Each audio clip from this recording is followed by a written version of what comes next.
Year to the start of the Winter Olympics in the Russian Black Sea resort of Sochi, and our next guest is hoping to make a big impact there. Yes, Leeds-based Zoe Gillings is Britain's #1 snow sports athlete and ranked 5th in the world in the exciting sport of snowboard cross. She's with us in the studio tonight. Thanks very much indeed for coming and seeing us.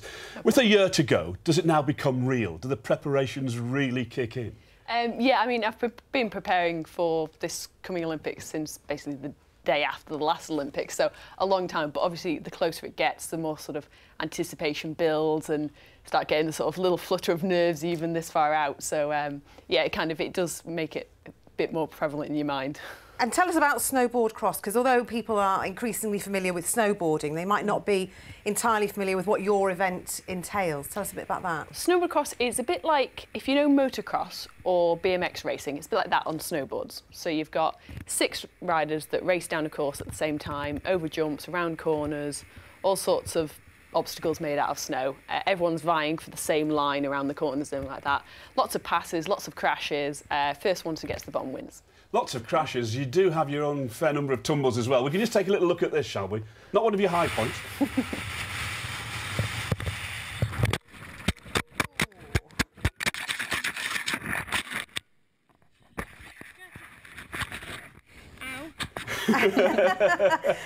Ow sounds like it's putting that lightly. I mean, you get up to some incredible speeds, don't you, when you're racing like this? Yeah, you can get up to about I think 84 kilometres an hour is what one of the guys got clocked out in one of the competitions last year. So the girls will probably get about 80 or so. We're not quite as fast as the boys, I'm afraid.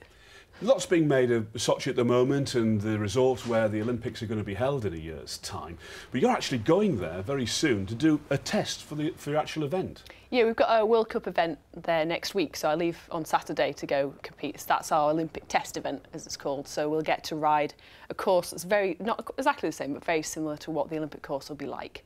And we get to sort of see all the facilities in the athletes' village and everything like that, so get kind of an idea of what it's like there. I've never been to Russia before personally, so that'll be a good experience just to see a new country and see what it's like. I'm not quite sure what to expect, so it'll be exciting.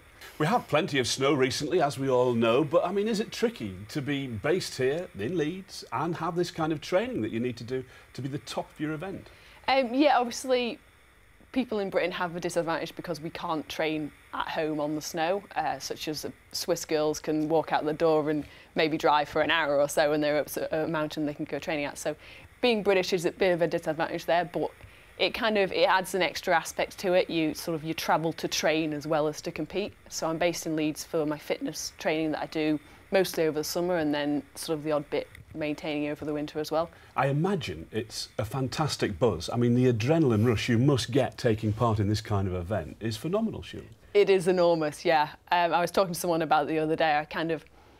All snowboard cross racers will get nervous because of the competition, but also because of the fact that it's a bit dangerous and the chances of things going wrong can happen quite easily. So yeah, there's kind of the extra buzz that comes with that. Well, so I wish you all the very best, especially in the test event that's coming up next week, but of course in a year's time. Thanks very much for coming and seeing us. Thank you for having me. Thanks.